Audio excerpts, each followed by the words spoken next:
Да, типа, нам все дадуть, ми там все отримаємо. Треба виробляти своє. Якщо ми не будемо виробляти своє, то ми будемо втрачати наших хлопців. 200-й! Я такий повертаюся, говорю, та я живий, а він живий, блядь. Що мертві на моїй стороні, а я завжди буду на стороні мертвих. Тому що за них нікому заступитись. Але бувають такі випадки, коли ти відчуваєш, що ти йдеш і ти знаходиш. Саме ця земля і є нашою кров'ю, ми стаємо за неї.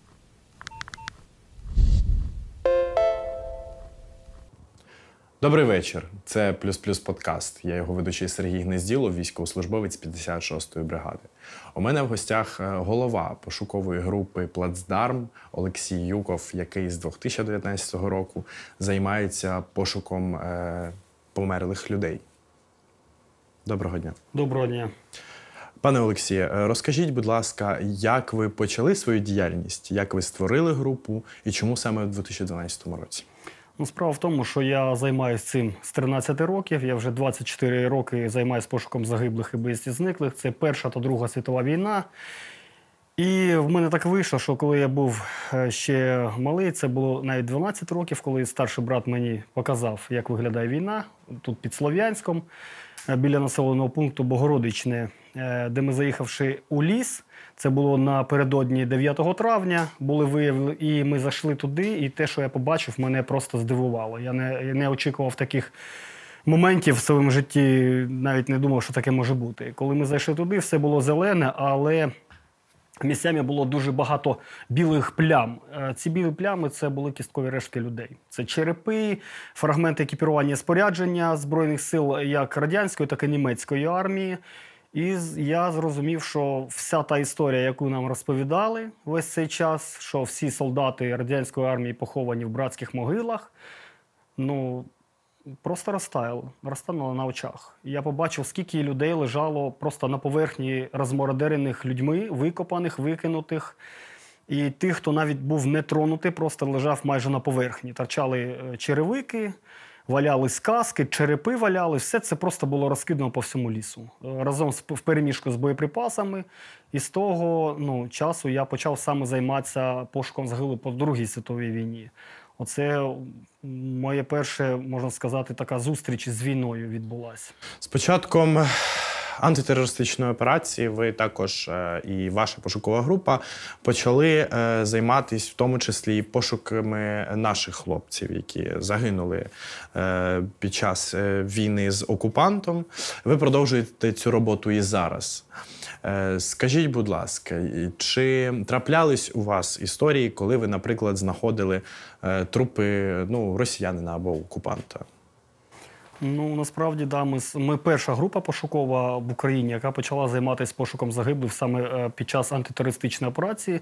Наше місто тоді було окуповане, і 2 травня, коли почався масштабний штурм, і оці 2 вертольоти, які впали біля Слов'янська, саме цих загиблих забирали ми і Вадим Сухарівський, він тоді був у 80-й аеромобільній бригаді, і тоді ми забирали, це перші наші такі ось були випадки, коли ми забирали перших загиблих наших українських військових.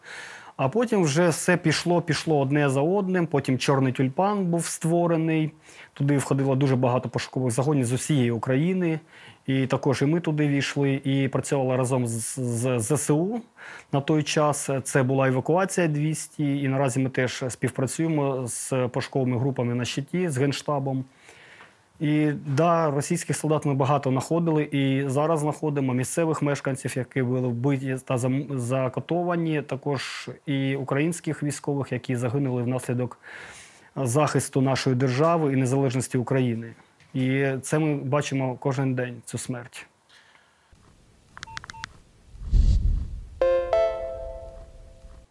Друзі, разом з командою «Громадське» ми робимо для вас цікавий та якісний контент. Підписуйся, став лайк, поширюй це відео у своїх соцмережах.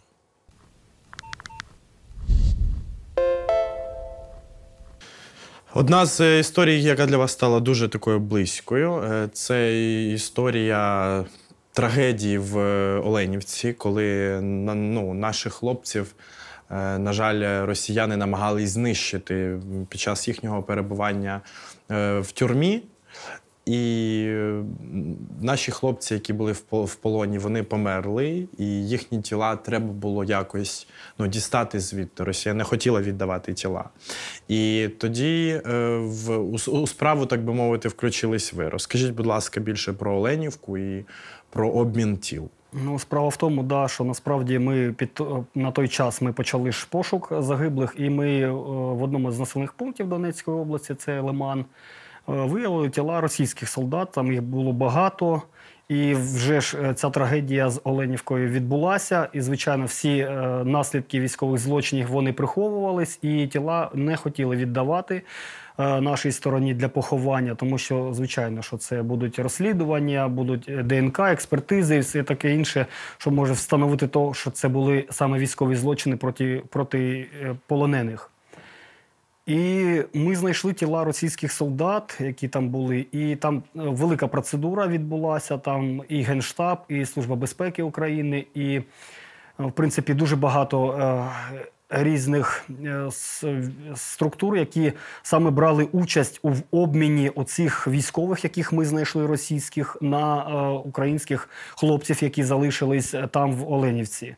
І нам разом, усім разом вдалося це зробити. Це було дуже важко, але ми це зробили. Ми змогли повернути тих пацанів, які віддали своє життя за кожного з нас. Але, на жаль, віддали не просто на полі бою, а так їх просто знищили як тварин. І це, я не знаю, як це описати, тому що для мене життя кожної людини – це найважливіше, що є. І коли наші хлопці там загинули, це був шок. Це був шок, коли так от поводяться з полоненими.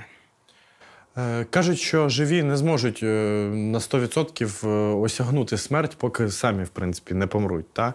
Я з цим відчасти погоджуюсь. Але чому для вас так важливо знайти тіло і поховати його? Ви знаєте, тут багато факторів, чому. Саме такий, мабуть, важливий фактор – це людяність. Ми відрізняємось від тих, хто нас вбиває нас на нашій землі, там, де поховані наші батьки і там, де ростуть наші діти. Нас це відрізняє, що ми залишаємось людьми, навіть коли нас вбивають. І вбивають нас, на жаль, за національною ознакою, як колись майже 100 років тому нацистська Германія, саме Адольф Гітлер і його приспішники вбивали євреїв саме за національною ознакою – циган і слов'ян. І зараз трошки перекрутилась історія, і вийшло так, що ті, хто з нашими дідами сиділи в одних окопах і воювали проти нацистської Германії, вони воюють зараз проти нас. Просто за те, що ми українці, хочемо бути вільними, просто жити як люди, а нас просто знищують за те, що ми українці, за те, що ми люди. І ми забираємо навіть тіла російських солдат, і ми ніколи над ними не знущаємось. Для нас, це звичайно, це горе. І для нас, і для них. Тільки ми захищаємо свою землю, а вони нападають і вбивають нас. Тільки за те, що ми є такі. І це дуже жахливо, тому що одні борються за те, щоб залишатися рабами, а інші борються за те, щоб їми не стати. Оце велика різниця. Хоча у нас у всіх 2 руки, 2 ноги, 1 голова, частково у нас сміжна історія, яка проходила разом. Це дуже багато ми пройшли і війн, і все інше. Але судьба зіграла так, що вони вирішили, що ми не маємо права на життя і на самовираження як нація. І самовизначення, так. Да, на жаль. Обмін тілами між сторонами, які воюють, це про якусь гідність, в першу чергу, скоріш за все. Тому що віддати тіло воїна, який загинув, навіть воюючи проти тебе, віддати його родині, щоб вона могла його поховати, я вважаю, це показує твоє гідне обличчя. Ти дійсно не опускаєшся на якийсь тваринний рівень, ти даєш цій сім'ї оплакати своїх загиблих. Ти повертаєш своє в своє, так би мовити. Да?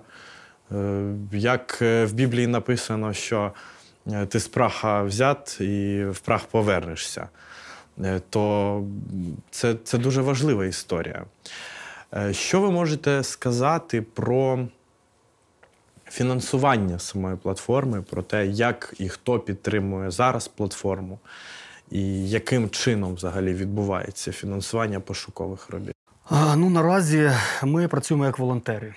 Ми не працюємо від держави, ми працюємо з державою. Ми їм допомагаємо, ми допомагаємо військовим. І звичайно, ми використовуємо свої кошти, які в нас є. Нам допомагають просто люди, волонтери, надсилають нам якийсь одяг, надсилають нам якесь питання, яке в нас є наразі. Все це, що на нас, це завдяки волонтерам, які нам допомагають. Але ніяких спонсорів у нас немає. На жаль, знаєте, як людина гине, то вона залишається поза кадром життя цілої маси людей. Чому говорю маси? Тому що люди забули, що таке людяність. А найголовніше – пам'ятати тих, хто віддає своє життя за майбутнє, а навіть тих дітей, які ще не народились. І ми про це завжди забуваємо. І кожна релігія, вона несе свої плоди, як позитивні, так і негативні. І тому, як говорити про Біблію, або говорити про Коран, або про якісь ще напрямки, то я більше схиляюсь до язичества, рідновір'я, там, де душа людини і її тіло – це одне те саме. Поки душа не буде, точніше, поки тіло не буде поховано за всіми ознаками релігіозними, то душа буде знаходитись поруч і прив'язана кайданами до цього тіла. І для нас дуже важливо повернути кожного нашого хлопця додому, тому що вони ризикнули всім, що в них є, всім, що є. І ми ризикуємо, ми знаємо, чому ми ризикуємо, своїм життям теж, але ми знаємо, що ми це робимо не дарма. Тому що повернути додому людину, дитину, щоб вона могла переродитись, щоб душа заспокоїлась і могла народитись знову, стати частиною нашого суспільства. Ми втрачаємо найголовніше – це людяність і генофон. Росія з своєї сторони теж саме. Вони втрачають і людяність, і генофон. Тільки ми вдома. А вони? Чому вони тут? Завжди це задається питання. І, звичайно, це дуже важко. І коли ти бачиш тіла, ми не переступаємо ні одного, ні російського, ні українського солдата, ми забираємо всіх. Ми не можемо сказати, оцих ми не беремо, тому що нам треба забрати тільки того. Ні, ми забираємо всіх. Звичайно, тут є фактори, коли йдуть обміни, і кожен російський солдат – це на обмінах один український військовослужбовець. Для нас це дуже важливо, тому що ми будемо повертати душі. Ми не повертаємо просто тіла. Пора зрозуміти, що нація складається, перш за все, з духовного.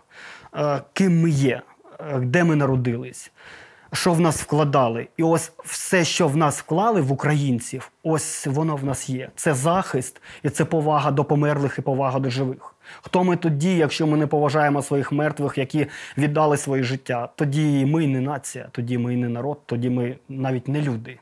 Тому це дуже важливо, щоб кожен розумів. Я бачу, як військові відносяться до загиблих російських. Вони їх прикопують, вони нам показують, де вони лежать. Ніхто не воює з мертвими.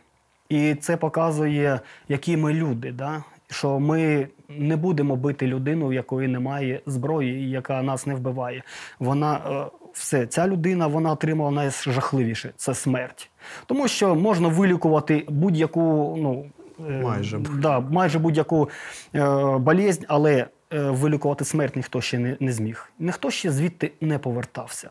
Тому як там насправді, я не знаю, але бувають такі випадки, коли ти відчуваєш, що ти йдеш і ти знаходиш. Тебе хтось говорить щось, іди сюди.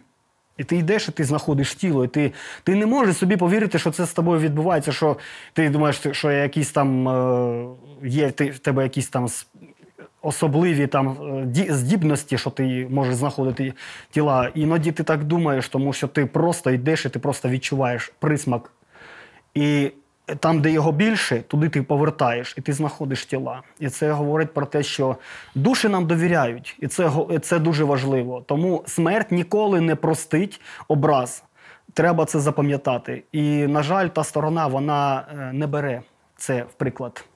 Наскільки ризиковано бути членом групи пошукової і наскільки близько вам вдається підійти до лінії зіткнення для того, щоб виконати свою місію? Буває по-різному. Буває, ми забираємо тіла там, де вже нормально, вже більш-менш звільнено, але прилітає, це може прилітати і вдома. Буває, ми працюємо там 100 метрів, 200 метрів від ворожих позицій. Бувало так, що ми заїжджали на окуповану територію, і нас оточали з автоматами, і нас майже не вбили. І довелося розмовляти там російською, я потім розповім цю історію. Ну, це мені на все життя. Це мені на все життя. Я запам'ятав, як я виводив наших хлопців, що ми вивели і забрали пацанів. Бо я пообіцяв мертвим пацанам, що я їх поверну додому. І я не міг їм сказати ні. Тому що вони довірились мені. І хто би там як не говорив по всім канонам будь-яких релігіозних ознак, ну, я роблю так, як відчуває моя душа і моє серце. І якщо хтось мене там буде проклянати, це його справа. Тому що мертві на моїй стороні, а я завжди буду на стороні мертвих. Тому що за них нікому заступитись. Ми всі вважаємо, що жива людина – це головніше. Ви можете помилятись. Тому що енергія, вона розумна. Вона розумна і прокляття вони є. І коли ми робимо зло, то це зло повертається до нас. Я вже 1000 разів в цьому це побачив на власних руках, потримав. Тому це дуже важливо залишатись людиною. Ви принесли нам сьогодні показати багато російського екіпування і, здається, навіть не тільки російського. Здається, тут є та українська казка. Ні, тут це російське екіпірування. Я хотів би звернути увагу, тому що ми знаходимо російських військовослужбовців, які одягнені ось такий однострій. Це називається, в принципі, в них мох, да? І він майже весь з кевларовими вставками. Це захищає російського солдата від багатьох уражень уламків. Тут ось вставки район паху, район колін, задньої частини стегон. Це все в кевларі. Тобто ми знаходили тіла російських солдат, і у них були ураження цих ділянок, там, де кровінозна вся система йде, зазвичай, де люди гинуть. Це пахові артерії, да? У них все це захищено. І коли він лежить, і ти бачиш, що він помер тільки тому, що попало в обличчя і руйнування було головного мозку, то ти розумієш, що людина просто вижити могла, якщо б не потрапила в обличчя. Всі ці уламки, вони просто застрягли в кевларі. І це дуже важливо, тому що наші солдати не мають такої форми. І для того, щоб врятувати життя, бо життя наших пацанів – це найважливіше. Навіть не той металолом, на якому вони їздять, заліза, снаряди, а життя. І ось це життя треба рятувати. Я хотів би показати, там, може, волонтери будуть жити, може, держава візьметься за те, щоб рятувати життя нашого солдата. Тому що якщо не буде наших солдатів, ніхто не буде брати посадки і все інше. Ми можемо закидувати мільйони снарядів, але війну виграє піхота. Я це побачив на власному досвіді, коли лежать тіла загиблих. І я розумію, що вони проходили цю посадку, наші пацани з такими втратами проходили цю посадку. І ось вони лежать, ось їхні душі. І ми їх забираємо, і я розумію, що в них втрати там, в пахову артерію там зачепило. Він не зміг собі допомогти, він помер, тому що відходило або навпаки рухались вперед, десь він втратив свідомість. І все, він загинув. І це дуже важливо, це все, я потім покажу, як воно виглядає. Можна говорити про російські казки, як вони модернізувались, да, згодом. Говорити про казки, які старого зразку, із 40. Це ще радянського зразку. Ось можемо бачити перед собою таку казку. В ній є багато попадінь уламкових, але всі насміювали з них. А я говорю, хлопці, не все так просто. Внутрішня сторона цієї казки захищена товстим шаром кевлару. Це захищає голову. Окрім самого кевлару, є металевий захист. Тобто казка, в принципі, як тройка, да, як третій уровень захисту, він буде працювати. Тому що от, проводили балістичну над ними перевірку, і ці казки непогано тримають балістику. І треба, не треба говорити, що російські військові там одягнені як бомжи. Ні, вони вчаться, так як і ми вчимось чомусь, але щось ми так раз і зупинились. Да, типа, нам все дадуть, ми там все отримаємо. Треба виробляти своє. Якщо ми не будемо виробляти своє, то ми будемо втрачати наших хлопців, будемо втрачати душі. І потім матері будуть приходити під дім кожного і говорити, де моя дитина. Тому треба максимально зробити так, щоб воїн був захищений. Особливо одяг, де може вставлятись кевлар для максимального захисту м'яких тканин. Це дуже важливо. Повернемось до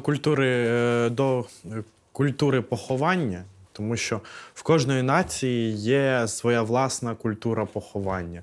Ацтеки ховали людей так, єгиптяни будували піраміди, росіяни роблять ще щось. Якою має бути українська культура поховання, на вашу думку? Ну, це треба ж теж зважати, якої віри була людина, да? Але можна зробити, в принципі, щось, що буде підходити кожному. Да? Ну, я, наприклад, дивлячись на те, як це робиться, і в нас стоять, і дехто говорить, ці собачі пам'ятники, там, і все це отак виглядає, як свалка людей. Це неповага до мертвих. Це воїни. Вони повинні, ці пам'ятники, як стійкість, да? нашого народу. Стійкість. І вони повинні виглядати як стійкість. Коли ти йдеш, щоб ти бачив, що це могила воїна. От наразі там прапори, да, біля кожної, і як вони шелестять, аж по душах б'ють. А я вважаю, що це козачий хрест, оцей самий образ козачого хреста, це буде дуже круто, якщо вони всі будуть однакові. І, наприклад, я як людина, яка більше до язичництва, да, відноситься, але я не воюю там з християнством, я вважаю, що кожна релігія має право на життя. Це нормально. Ми нормальне суспільство. Ми не бики, що ми можемо там за національною ознакою або за релігіозною ознакою вбивати один одного. Це безглуздя і дурість. Тому можна як ще зробити як шар, да, шар життя, а поверху ще книга. Хрест, шар життя і книга. Книга життя і книга смерті. Живим і мертвим. Щоб ми всі пам'ятали, що це не тільки мертвим потрібно, а і нам, і кожному поколінню, яке прийде після нас. Що вони будуть знати, що тут поховані ті, хто відстояв наше життя тоді. Коли всі сміялись і сказали 3 дня і нема нікого. Ні, це ж, так не буває. Бо це наша земля. І ми стаємо за неї до кінця. І ми не стаємо за неї до останнього українця, як нам це постійно говорять. Ми стаємо за неї до останньої краплі крові. Тому що саме ця земля і є нашою кров'ю. Ми стаємо за неї. Кожен солдат стоїть там, і кожна дівчина-солдат стоїть там. І кожен волонтер. І у нас немає інших фронтів, як у нас привикли говорити, у мене там той фронт. Ніхіра, хлопці і дівчата. У нас один фронт на всіх. У нас одна війна на всіх. І у нас одне горе на всіх. Бо в нас люблять ялинки ставити. І там розукрашити, і говорити, оце для військових. Яких військових? І коли одні прийдуть плакати біля цих портретів на площі, склоняти коліно, а інші прийдуть відчиняти шампусик, як це буде виглядати? Це неповага до мертвих і їхніх близьких. Це лицемірство. І неважливо, як ти його назовеш. Це як війна. Ти можеш її називати АТО, спеціальна воєнна операція. А вона залишиться війною, як ти її назови. Це пофігу, як ти її назовеш. Коли вбивають дітей, жінок, людей, пацанів, всіх вбивають. Війна не ділить тебе на національність, на віросповідання. Війна ділить на одне – на живий і мертвий. І тому ніколи не буде виграшу в війні ні в кого, тому що жертви є. Тільки одні звільняють свою землю, а інші нападають її знищувати. Тому ми вдома. Ми в себе вдома, ми захищаємо те, що в нас є. Це волю, нашу волю. А ви взагалі, було в вашому житті таке, що ви спілкувались, наприклад, з родичами, близькими росіянина, тіло якого ви повернули, наприклад? Звичайно. Так? Вони постійно до нас через соцсеті пишуть, звертаються, допоможіть. Ми ще в 14-му ДНРівців, коли приїжджали сюди матері їхні і благали нас допомогти, ми допомагали, бо ми люди. Тому що для усіх матерів біль одна, якщо вони розуміють, що це їхня дитина і що вони в неї вклали. І що хтось просто використав їхню дитину в своїх політичних амбіціях або цілях. І все. І для цієї матусі життя закінчено, бо це єдина дитина, на яку вона молилась. І вона туди пішла, може мати це підтримувала, може не підтримувала, але факт ми бачимо. Це зруйновані судьби, молоді пацани, які лежать. Невідомо, що це за людина була, добра, недобра. В нього вже немає шансу. В нього забрали шанс жити, бути людиною. А забрали тому, що комусь захотілося чогось більше і стати там імператором, створити знову Радянський Союз. Але невже воно коштує того, стільки життів пацанів? Навіщо ви їх ростили, щоб їх вбили? Я виріс на Одещині, ти виріс на Донеччині. В принципі, два таких регіони багатонаціональні, багатоетнічні, але з дуже схожими історіями. В цих двох регіонах дійсно були такі домінуючі на початку 2014 року проросійські настрої. Зараз, на прикладі Одещини, я можу сказати, що, звісно, проросійські настрої набагато менші, просто в рази, в категорії просто. Але в той же час вони десь там є і, можливо, навіть перечікують певні там групи, да, сепаратистів, яких ми там відслідковуємо тривалий час, як вони взагалі там себе почувають і до яких дій вони далі будуть спонукати людей. Яка ситуація на Донеччині? Побачивши після, можливо, початку повномасштабного вторгнення, можливо, ці групи, які симпатизували Росії, які хотіли бути частиною Росії, вони змінили свою думку в більшості? Чи все ж таки вони залишились при своїх позиціях? Ну, хочу сказати, що в більшості змінили. Навіть ті, хто підтримував ДНР, ЛНР, вони зараз воюють. І воюють за Україну. І вони говорять, як ми могли на це повестись? Вони просто розуміють, що в них народились діти, і що буде, коли сюди прийдуть ті, хто нас ненавидить? Що буде з нашим майбутнім, з нашими дітьми? Але, звичайно, є люди, які, вони до кінця, як у нас говорять, вже обгадяться, да?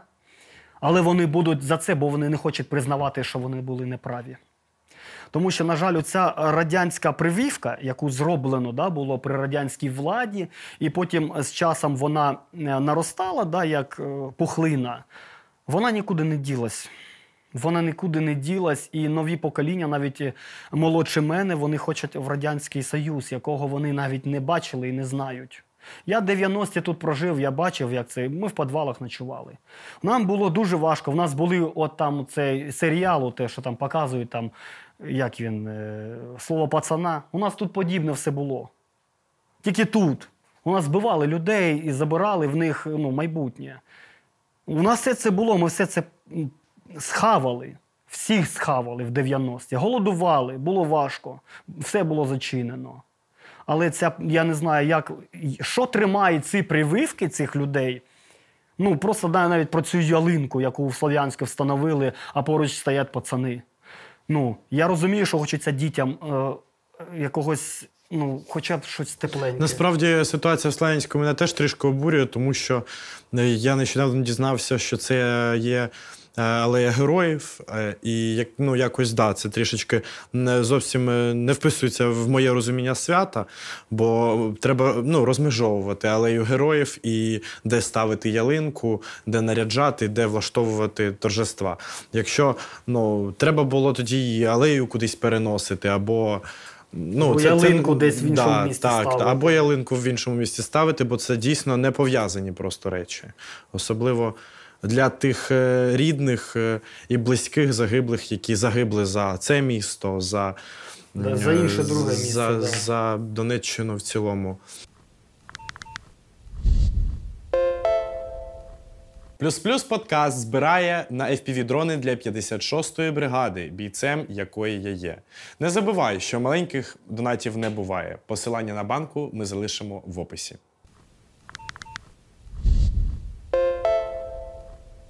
У 2014 році ти потрапив в полон до людей Гіркіна. Розкажи, будь ласка, про досвід спілкування з терористами ЛДНР і про те, як вони відносились до тебе. Тоді тільки все це починалось. Я все це бачив на власні очі, як все це починалось, як людей заволікали йти захищати Донбас і давали просто в руки зброю кому завгодно. Якось це було дико, як це, кого вбивати, яких бандерівців, кого, де. І заволікали це ці люди серебряного віку, від 50 і до 70 років, такі бабулі, які кричали: «Встид вам, що ж ви молоді стоїте, а ми отут бабулі будемо захищати, а ви тут стоїте». Тобто вони Говорили ж, просто йдіть умирайте за наші пенсії, да? Я це так бачив. Не знаю, хто там інакше бачив, да? Для мене це було якось, за що пацани повинні йти? З ким воювати? З ким вдома в себе? Так можна і брату молотком голову розбити, молодці. Це ж дурість.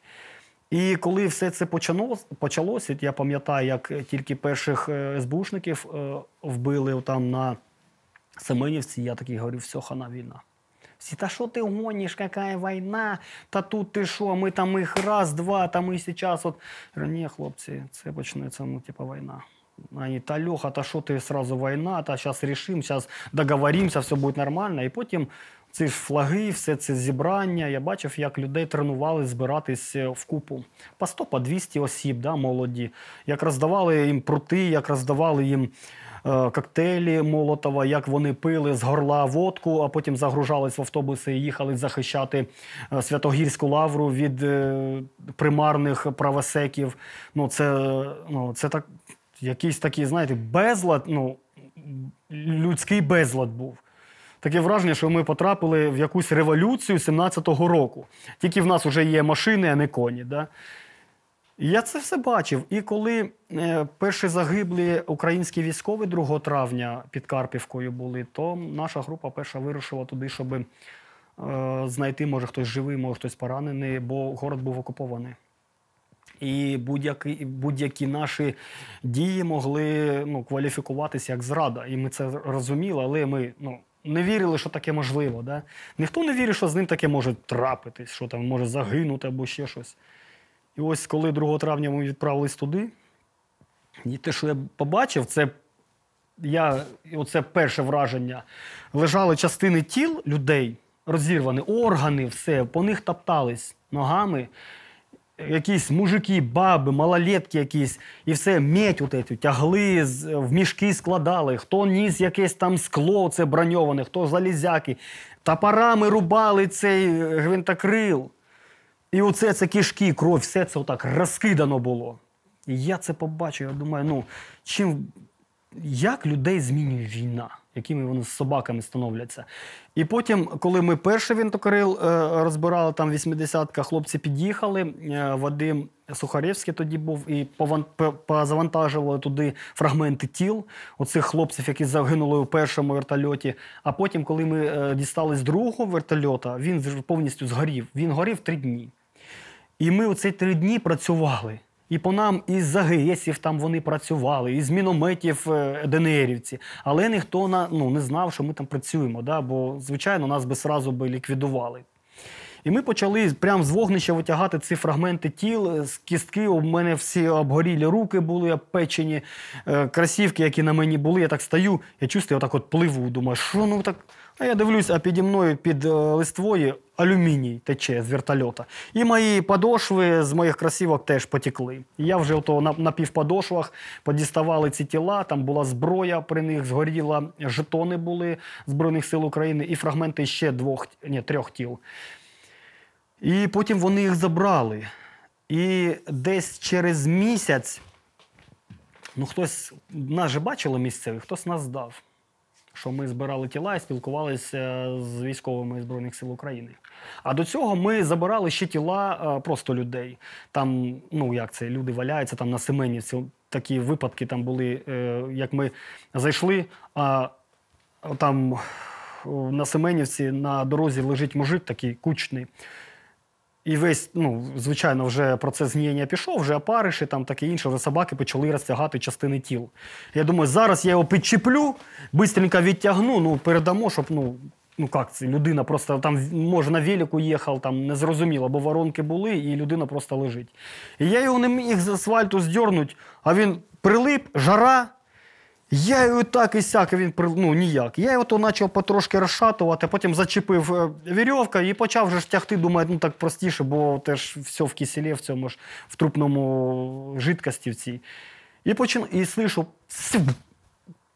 пух, я отак все лечу, в замедленому темпі. Оце, як в якомусь фільмі. Лечу, дерево, бах об дерево, там. Дивлюсь, земля, встигаю голову закрити, бах! Бабах, упав, лежу.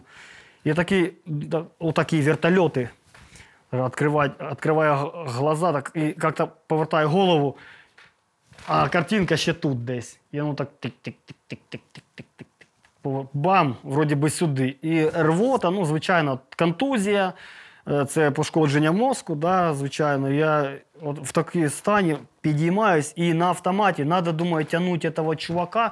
І я такой беру, тягну цю вірьовку, і така легка, я такой дивлюся, я тягну там кусок тіла тільки. І попала поруч і розірвала цього мужика повністю. Я так тягну, дивлюсь, половина є, а половина там залишилась. Я такий підходжу до тієї половини, там одна нога і частина тазу. Беру її і отак от тягну, це все. Я не знаю, куди я йшов, що тягнув, якось все було на автоматі. Йду, ригаю на ходу, ну, з ушей кров. Носом так добре дишати, пам'ятаю, що кров так йде із носа, ну, там поранений весь пошкарябаний, я так дотягаю, там, блокпост цих ДНРівців. І вони такі, там, типа, стоять, мене там туди-сюди взяли, там проволокою замотали, посадили. Я пам'ятаю, так от сиджу, він щось там мене питає, а я не розумію, що вони мене питають. Всі так, такі звуки були. Я самому так фігово мені ще ніколи не було. Такой сижу, от би здохнуть, бо я, ну, отак і труси, і щось там, ну, взагалі не розумію, що коїться. І пам'ятаю, що швидка під'їхала, оце труп завантажила, я так от сиджу, і мене ніхто не забирає. Я тупо сиджу весь в крові, оце отак от зав'язаний.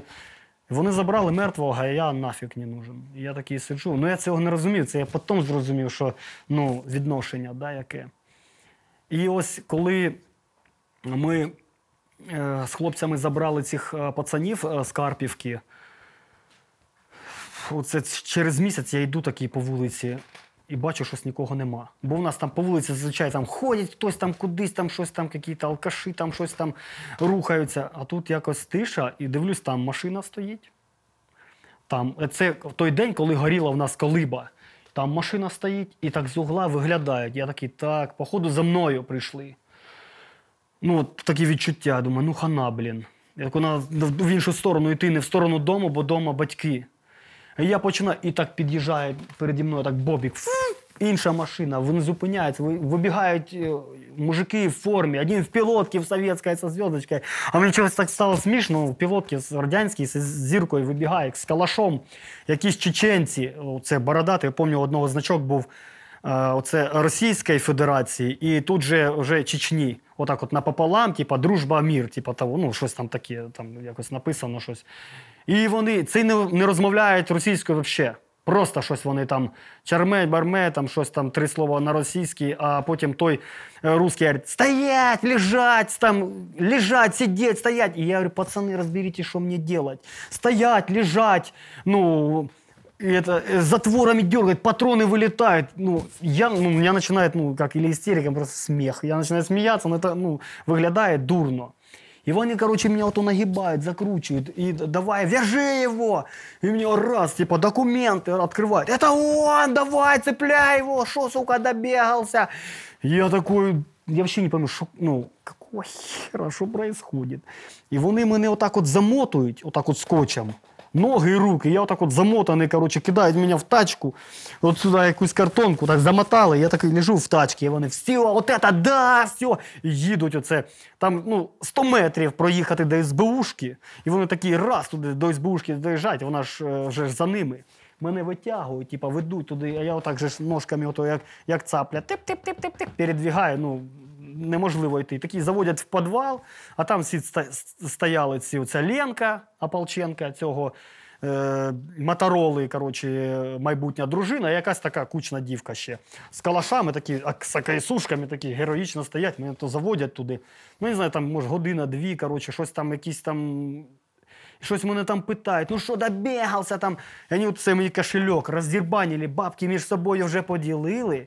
І такі вже довольні, поняв, типа, що там телефон, а у мене в телефоні ще ці фотографії з цього вертольота, прикинь. І вони, ну вот тебе, все. І тут і приїжджають якісь там, чи главний, чи хто, і, коротше, вони виносять мені, зачитують приказ від 1941 року, ну, типа, про розстріл, про зраду Донецької Народної Республіки, про зраду людей, там якусь, коротше, саботаж. я починаю, сміяти, який 41-й рік? Говорю, пацани, ви що? І ні, на там фізичне замічання, на там по почкам, я там, як рибка трошки губами, ап-ап-ап. Ну і, коротше, все, говорить, час, будемо. І чують, я, говорю, помагає, вони щось беруть і несуть. А у мене ця картонка, вона отак задралась. І оце я все бачу, і вони виносять на одіялі мужика, він такий кучний, такий, плотний, і ноги волосаті, пам'ятаю, такі, і в памперсі. І виносять такі, кидають його отут біля сход, і один так з пістолета йому, я бачив, що був живий чувак, він дергався, що застрелив.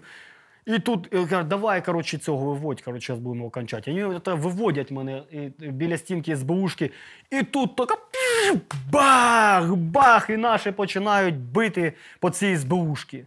Бубух, бабах, вони, попригали всі окопи, а там за воротами окоп, і вони, в нього сіли. Я такий, думаю, ще й свої зачеплять там уламком якось дурно загинути. Нікого не вкусив, там нічого не зробив. Такий герой, думає, твою мать, я це 2 кроки назад роблю, так бах, к ньому цю яму, вони кричать, 200-й! Я такий повертаюся, говорю, та я живий, а він живий, блядь, там всі ці мати їхні.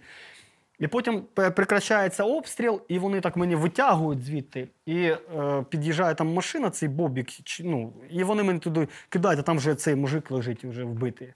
І отак все в крові, я лягаю на всю цю кров, і запах такий фекалій, оце мочі, що його питали там довго, думаю. Бо він там потім застріл, я лежу в цій юшці, це лється на мене, воно все перетікає. І розмова між ними, Сидять и тут говорят, ты его шмонал. Да, пацаны там уже вроде как шмонали его.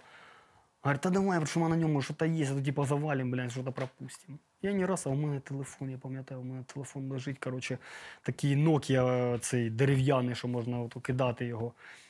І я думаю, там, мабуть, ще цей 80-ки, мабуть, номер. Думаю, вообще круто просто. І останній номер одного цих ДНРівців, які нас пропускали, коли ми цивільних виносили тіла з Семенівки, вони пропускали, хоча один з них знав, що я за Україну. І він мене не здав. І, ми виносимо, вони, беруть цей телефон і останній номер цього чувака. Який там позивний навіть, якийсь там в нього був. І вони, набирають його і такой в трубку. Орлонь, сейчас мы, говорит, взяли диверсанта, тут такой-то, такой-то. И я чую, что этот чувак, и им говорит, вы что там, блядь, суки, охерели вообще, вы кого там валить собрались, дебилы? Если вы там, на поле подохнете, говорит, я за вами не пойду. А эти пацаны вас заберут. Вы вообще, кого вы валите, дебилы, говорит, вообще конченые, это ж поисковики. Они, советских солдат подымали, там, вы что творите? Они, это у нас приказ, у нас это подписан, нам, его на утилизацию. Он такой, слушай, маты там трехэтажные. Кто приказ подписал? Стрелков. Он такой, матами, тормози машину, я, говорю, сейчас решу вопрос. Я такой лежу, думаю, я вже думав, що ніяких шансів, 0, І десь хвилин через 15-20, телефонує Стрелков, цим. Я смотрю, они тут сразу такі, первый звонит. Алло, оце, так, перепуганим голосом, алло. Там, а это у нее еще как-то картавит, как-то у нее такой еще голос по телефону. Приказ аннулирую, приказ, отпустить. Пускай, идет, потом разберемся. И они такие, что-то такое, по будке там что-то стучит, возвращаемся назад, что такое? Там, какой-то их там диалог, и мене так повертають. Я пам'ятаю, що через 2 цих, я думаю, вони мене везли на Староміське кладовище, тому що через один перескочили, через другий, це 5-та школа в нас. І вони так раз і повезли мене назад. І такі відкривають двері. Я такий лежу, і цих їх бачу. Братан, мені ти извини, ми ж не знали, що ти... Я такий думаю, може розвод якийсь, поняв? Може там, нерви мені покомпенсувати, а потім все одно мене замочать. Думаю, замочать за те, що я думаю, замочать хоч є за що. Що я пацанів наших забирав, 200-х, допомагав. Думаю, це, нормально. І вони, мене так розв'язують це ножом. Підходить до мене якийсь чеченець. ну що там був. І говорить, брат, і псує мені ці стечки. Говорить, слухай, на тобі, ну, типа, на тебе, брат, ты извини меня, что мы так, я ж не знал, что ты мертвых собираешь. И так тебе, куча народа стоит возле избушки, люди, то ж кого-то закрыли. И они вот у родителей, там, девки там стоят, и он мне оружие сует. Я говорю, да нет, спасибо. Я думаю, какой-то развод. Она говорит, ну ладно, тогда иди, если что, давай тут в пилотке мне. Братик, там, если что, ты там обращайся, поможем. Я такой думаю, надо валить, короче, может, чайка? Я говорю, не-не-не. І я оце звідти, коротше, топ-топ-топ, і потім, ну, свалив звідти. Оце батьків потім вивез з Слов'янська і сам повернувся. Отак от вони мене майже не вбили. Коротше, мені просто повезло. Просто повезло. Дякую за цю історію. І дякую, що прийшов розповісти про пошукову групу «Плацдарм», яка працює з 2012 року для того, щоб ховати наших хлопців на нашій землі. З нами сьогодні в «Плюс-плюс» подкасті був голова та засновник пошукової групи «Плацдарм» Олексій Юков. Дякуємо, що дивитесь «Плюс-плюс» подкаст. Залишайтесь з нами.